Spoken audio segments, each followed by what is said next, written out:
Genesis chapter 13. Genesis chapter 13. One of the shorter verses in the Bible, but it says so much.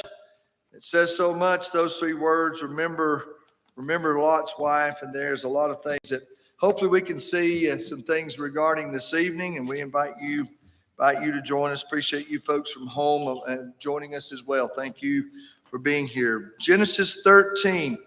A lot kind of has gone on. Let me cut on to the chase here and trying to get some things together. Abraham and Lot both had enough that they both couldn't stay in the same place. Abraham obviously was the stronger of the two, being Lot's uncle, and he really had the say-so in what was going to go on here. And so he gave Lot an option.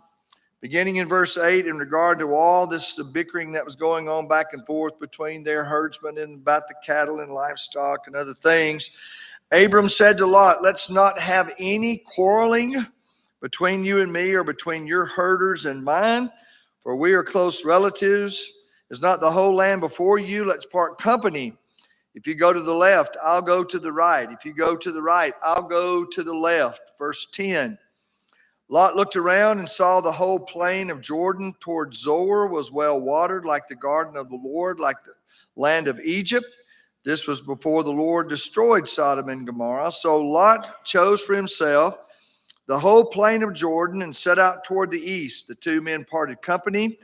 Abram lived in the land of Canaan, while Lot lived among the cities of the plain and pitched his tents near Sodom. Verse 13 is a key verse in this whole conversation. It'll have some bearing on the rest of our lesson this evening. The people of Sodom were wicked and were sinning greatly against the Lord. And there's a lot that can be said about all of that. But if you flip forward to chapter 18, there was a battle. Abram had actually rescued Lot in the battle of the kings, and there was a lot that went on in regard to all of that. Well, when you get to chapter 18, God and two angels, the heading in my Bible says three visitors, but the Lord and two angels made a visit to Abraham, and they told Abraham that they were going to destroy the city of Sodom. Well, Abraham knew that that's where Lot lived.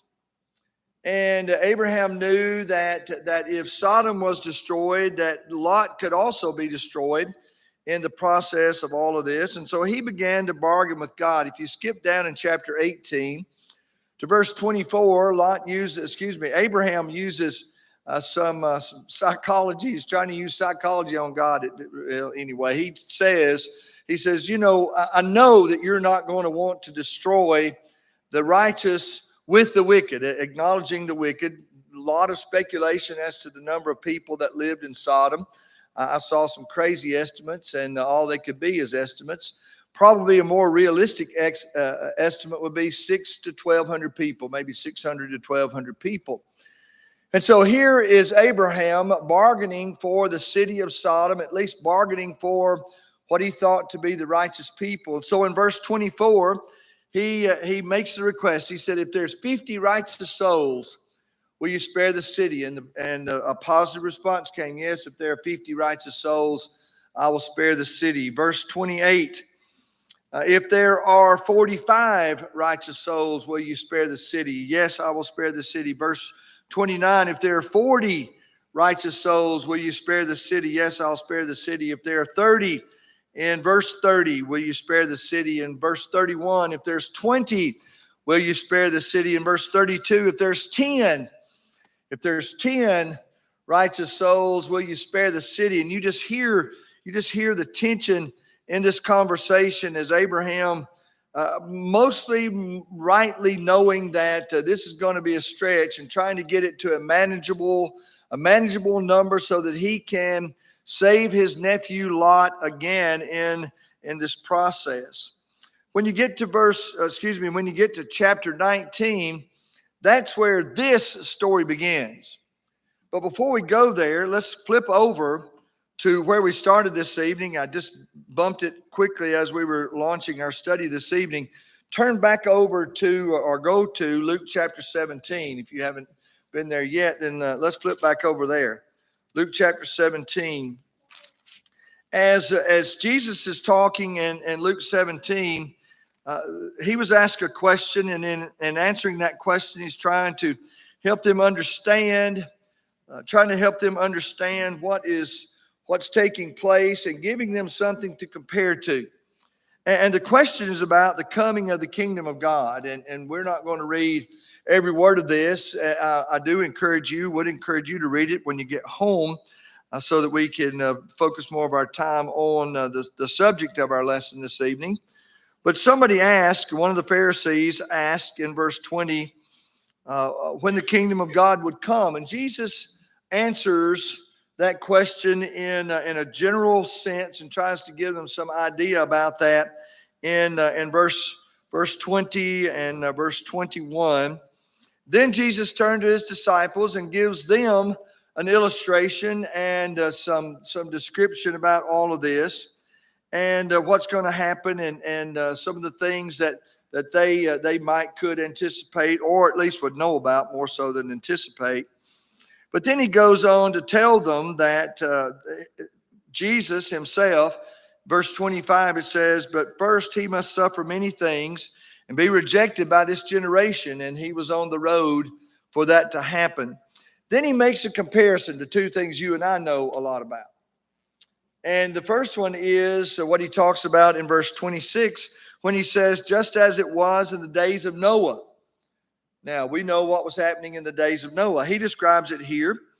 It says it will be the same way in this coming kingdom, or in the days of the Son of Man, it says. Verse 27, the description he gives is people were eating and drinking, marrying, being given in marriage, up to the day Noah entered the ark. Then the flood came and destroyed them all. So for 100 years, Noah had been a preacher of righteousness. He's described as such. For 100 years, he had been building this ark to get ready for this flood that was coming.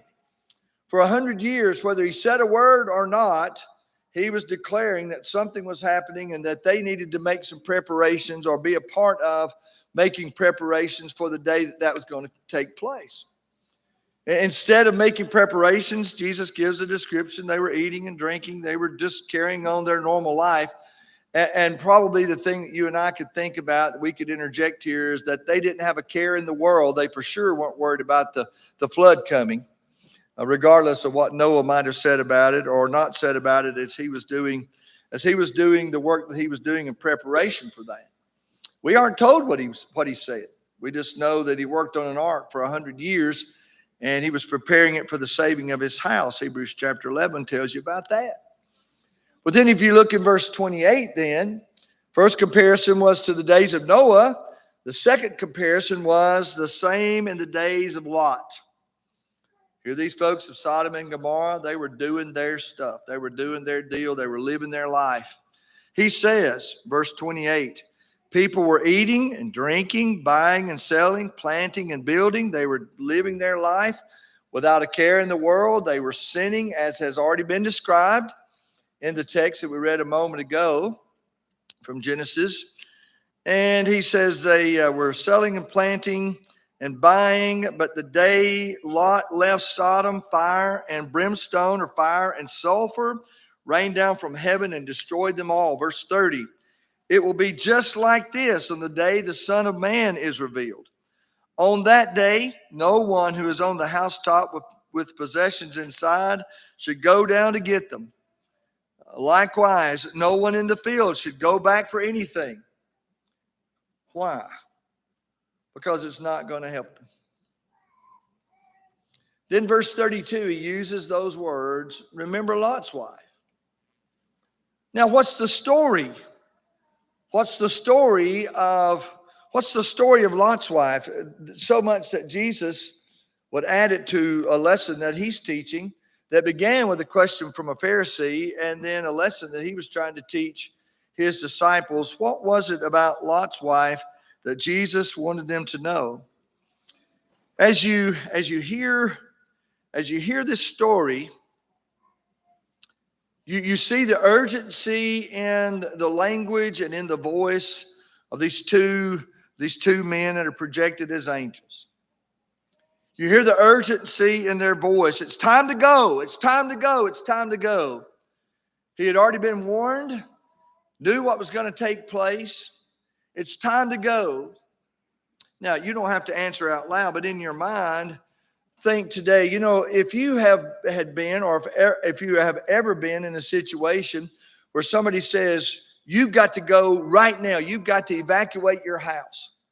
You've got to go right now. It could be some storm that's coming. It could be, a fire. It could be some kind of flood, whatever it is. You've got to go right now.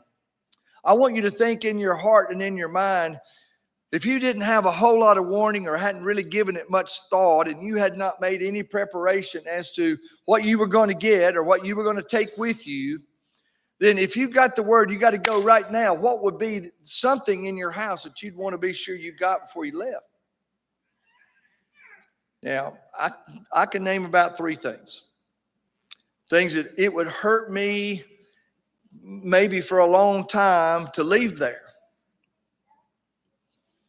But in the grand scheme of things, not one of those 3 things is going to make a difference in my life going forward. It would just be a good memory of my life before. Keepsakes and memorabilia of sorts that would be connected with family or to events that are special to me. Things that I would, can I have just 2 minutes, because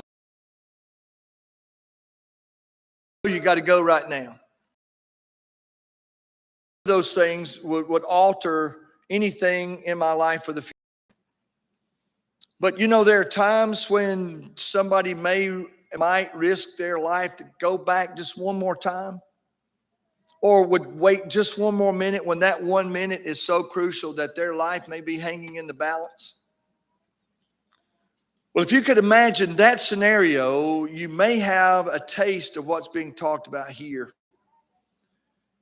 In this situation, they were being told, you've got to go, and you've got to go right now. Skip down to verse 15 in chapter 19. Verse 15. With the coming of the dawn, Lot had already warned the people that he needed to warn, and had already told them, hey, look, something is about to happen, and you need to get ready, and you need to be ready, and you need to go with us, and all the things.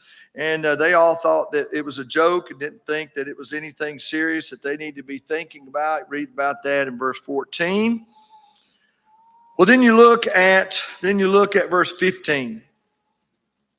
With the coming of the dawn, the angels urged Lot, saying, hurry, take your wife and your 2 daughters who are here, or you will be swept away when the city is punished. Hurry. Take your wife, take your 2 daughters who are here, and get out right now.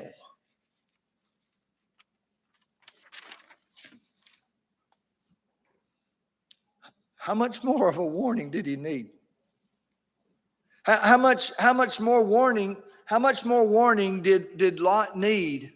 I mean, really, how much more warning did he deserve? I mean, he's already been told, now this is multiple times, that this event is about to take place. Verse 15, he says, hurry, take your wife and your 2 daughters who are here, or you'll be swept away when the city is punished. Verse 16 says, when he hesitated. What's he waiting on? What is he waiting on? What's going on in his mind? What's going on in his heart that he's hesitating with such news that has been talked about, with such news that has been shared with him, enough that he shared it with somebody else? Verse 16 says, when he hesitated, the men grasped his hand and the hands of his wife and of his 2 daughters and led them safely out of the city, for the Lord was merciful to them. It says, as soon as they had brought them out, one of them said, run for your life. Now, I don't know about you, But I've tried to think, what would have to be chasing me for me to run for my life? I mean, what would have to be, realistically, what would have to be chasing me for me to run for my life?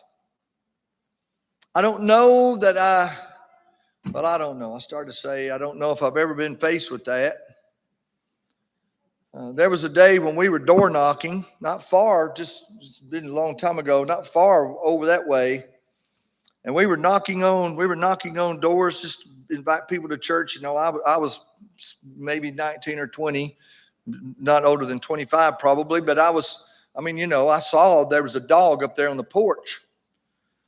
And I didn't see that dog was chained and didn't dare think that, he was not going to want me to be near, that area. But has something ever scared you that it just scared you off your feet? Well, that's what happened to me. I took one step too many, and here that dog came. And it looked like everything he had eaten for the last 10 years had turned to teeth. That's all I could see was just this mouthful of teeth, and all I could hear was it sounded like he was about to inhale me. And I turned to run, and my feet wouldn't work. I just fell flat. Thankfully, his chain was shorter from where he was tied than where I was, where he was going to eat me up. If I could have ran for my life that day, I was so afraid I couldn't. That probably would qualify for me as a day when I could say, well, I would run for my life. Oh, what? No, it was not Carla. No. I spent 10 years trying to catch her. I wasn't running from her at all. You might ask her about the reverse. But no, it was never that way on that side of it. But I guess that's a thought. But no, that's not it. Verse 17, they said, run for your life. Don't look back. Don't stop anywhere in the plain. Escape to the mountain. And there's a mountain called Mount Sodom. And it's made most. They told him to run for your lives. Don't look back or stop anywhere in the plain. Escape to the mountain. And even then, Lot was bargaining. I don't want to go to the mountain. Let me go to that little town right over there. I will not be able to survive in the mountain. Let me go. I'm thinking, man, would you just do what you're being asked to do? Let me go to that little town right over there. And they relented to let him do that instead of going to the mountains. But then if you start looking at it in verse 23, by the time Lot reached that little city, the sun had risen over the land. Then the Lord rained down burning sulfur on Sodom and Gomorrah from the Lord out of the heavens. Thus he overthrew those cities and the entire plain, just like they had been warned not to stop along the way. That was the reason. He overthrew those cities and the entire plain, destroying all those living in the cities and all the vegetation in the land. Verse 26. But Lot's wife looked back. And I could stand here, and we could stay here for hours guessing and surmising why. Now, what had they been told? Run for your lives. Don't stop in the plains, and don't look back. Now, it didn't say don't look back or you'll be turned into a pillar of salt. It just said don't look back. Run for your lives. Don't stop in the plains. Don't look back. And at that point, in verse 17, escape to the mountain. That had all changed. But when the fire and brimstone or sulfur started falling, Lot's wife looked back and she became a pillar of salt. I'm kind of trying to find a point here. Trying to find an axis point to maybe help understand the story and maybe even come to some kind of grips with what Jesus was talking about in Luke chapter 17. A quick hit on this would be simply this. Lot's wife could not move forward because she was looking back. Lot's wife could not move forward because she was looking back. And again, we could speculate on why. I mean, I could give you some reasons pretty quick. Things that are people or, friends or whatever that were on that side of the situation that would make you wonder, make you think, and make you, but I mean, they plainly been told, don't look back. But she did anyway. And as I said, we could speculate as to what it might be, but we're never going to be sure. I've got that on my list of things to ask one day if we get a chance to have that kind of conversation at some point and say, what was she looking back at? Why was she looking back when she plainly been told not to? In the application part for people today. And I guess I'd have to say none of this really has to apply to anybody here. I truthfully hope it doesn't. But I know sometimes when people are in a decision-making process about all of this, and in recent weeks I've had 2 or 3 conversations about this sort of thing. I have friends, I could name their names. You wouldn't know them, but I could name their names of people who have been faced with decisions about their spiritual life and decisions about their path in the right direction. And they faltered and they stumbled and they stuttered and, they just couldn't. And this whole thing because of folks or things that were behind them that they weren't willing to take their eyes off of in order to go toward Jesus. And don't think for a second that there are times when there are people who may have a mind to go in this direction, but their heart won't turn loose of what's behind them. They may have a heart, they may have a mind to go in this direction, but their heart cannot leave what's back here. Some of the things I thought about as you or I might deal with and try to encourage and try to help people. They're thinking about and wanting to and got it in their mind, but they can't. I mean, here's what I thought of. They sometimes think about the people that they're quote unquote leaving behind that aren't coming along with them.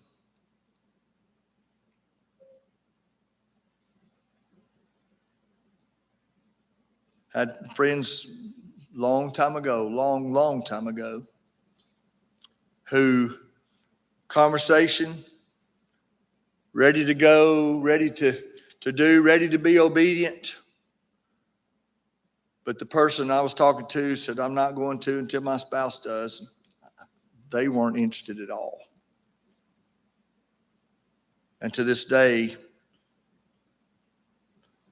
the one who was talking about wanting to still hasn't, and the one who wasn't interested still isn't.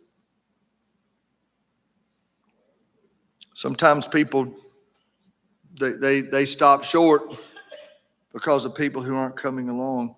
And the second thing I wrote down is the same scenario, people who just aren't interested. And you've got something in your mind, your heart, and this is the right thing in the right direction. And, you think about people who could just care less about all that. Sometimes people look back at people who don't have their same conviction. I guess just to kind of put both feet on the ground here, sometimes people falter because of the people that they're going to miss. Or activities that are no longer optional. Or commitments that hindered their faith journey or could hinder their faith journey going forward. Well, I can't do that because, of this commitment or the people who are depending on me otherwise. It would be really easy it would be really easy for us to justify any of these things on this list. It'd be easy to justify not continuing or beginning a faith journey, not beginning an obedient process. It would be easy to let these things hinder you. What is at stake? You know, I think Jesus said somewhere, if you put your hand to the plow and you look back, remember that verse? If you put your hand to the plow and look back, you're not fit for the kingdom of God. That's kind of what he's talking about. In fact, it's exactly what he's talking about. Of, Lord, I kind of want to. Or I know I need to, but what about? And this, Peter went through a little bit of that. You remember when they were having their discussion and, Peter, do you love me and all that? You remember that at the end of the book of John? And, and Jesus is talking to him. And then Peter says, well, what about them? And he says, you let them worry about them. You take care of you. Remember that? That sounds kind of hard, but I could burn to death in a house fire trying to get a box that has nothing to do with my future out of my house. I could burn to death doing that. Going back after something that my mother cut out of the newspaper 40-something years ago that nobody but me cares about.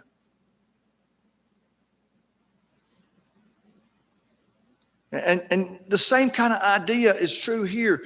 When Jesus said, remember Lot's wife, he was comparing it.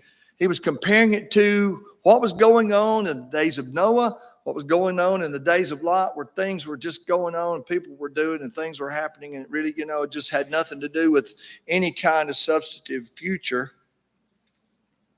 But people were letting those things keep them from making preparation. Those three words, remember Lot's wife, ought to preach a pretty good sermon. Remember Lot's wife ought to preach a pretty good lesson. I mean, Paul said it this way. We'll wrap it up. Paul said it this way: forgetting the past, Philippians chapter 3. He didn't say ignore it. He didn't say correct it. What he's saying there is don't let what happened back there keep you from going in this direction. He says, forgetting the past and looking forward to what lies ahead. He says about himself, I press on to reach the end of the race and receive the heavenly prize. It's hard to go straight when you're looking back, isn't it? I've got to tell this story. The other day, I don't know what day it was now. What day is this? This is Wednesday. It wasn't yesterday, and it wasn't the day before, and it wasn't Sunday. And it wasn't Saturday, and it wasn't Friday, but it was one day last week, right? So we're Cletus and Todd and Selton and I got in on the deal. They're putting in a gas line, putting in a water line back here. And they said, Miles, run down there and get us a trencher. And I went and got a trencher. And if you look out there, right up here, as it comes around the building, was a straight line. It looks like you drew it with a pencil, right, Todd? You come up that hill. That machine turned over 2 or 3 times. I heard I wasn't around there. I was around here doing something else. But Cletus told me that machine is turned over. I thought, well, I don't want to fool with that thing. Todd's 10 times stronger than me, and it's turning over with him. I wind up in a terrible mess. But nonetheless, I asked him one time, I said, you want me to run it a while? He said, no, I got it. Well, I don't know if Cletus was wanting to have fun or just see what was going to happen, but he went around there and talked Todd into letting me run that thing. And so, you have to go backwards with it, and it's hitting rocks that are, I don't know, probably about that big. And it's bogging down, it's jumping all over the place and trying to get it in there and trying to keep from getting killed. I frogged my leg. I mean, it was pitiful. And if you look about 20 or 25 feet from down there, that straight line, it started going like this. Well, I took a picture of who was running it when I took the picture. And Todd was running it, but he got on it, and the straight line started back up after he got back on it. The crooked line was the one that I fought through the machine with. So part of it was because I didn't know how to run the thing, but I tried. You know, I couldn't do that because I was trying to do it without knowing what I was doing. He was running it knowing what was going on. Well, you know, that's the same thing with life. Sometimes we just are all over the place. And if you can kind of get your things locked in and your mind locked in, your heart locked into Jesus, and that crooked line can get straightened out. You know, that idea of remember Lot's wife is so important. Life is not about what is behind. That's been forgiven. It's over with. It's what's in front of us, isn't it? 3 words. Remember Lot's wife. Thank y'all for listening tonight. If there's a spiritual need and we can assist you and we can help you in any way, we will. We'll do everything we know how to help you and encourage you in every way. If there's sin that needs to be confessed, please give us a chance to pray with you as brothers and sisters. If there's desire to be obedient to Christ and becoming a Christian and believing, repenting, confessing, being baptized, we invite you to make that choice. The best decision you'll ever make, most important decision you'll ever make too. Folks at home, 256-740-2482 will help you every way that's possible. Regarding our midweek reminder, kind of wrapping up tonight, Debbie Bredrick called yesterday asking for prayers. Miss Debbie's a sweet lady, and she said, I want to be forgiven. And she said, I also want prayers that God will strengthen me to let go of things I've been holding on to.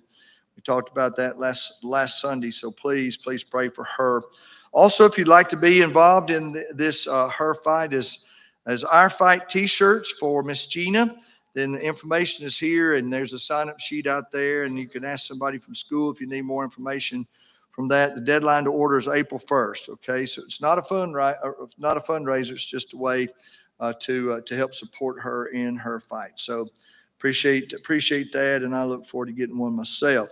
Ladies' Day this coming Saturday. Hope that you ladies are making your plans. There are about 50 that are signed up now.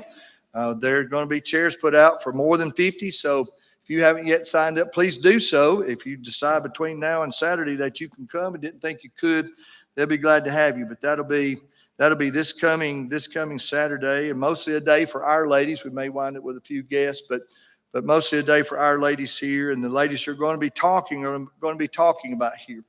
So we encourage you to be a part of that. Sarah Grace, Hannah, Beth, and Miss Jenny are all going to participate. So we're excited about that.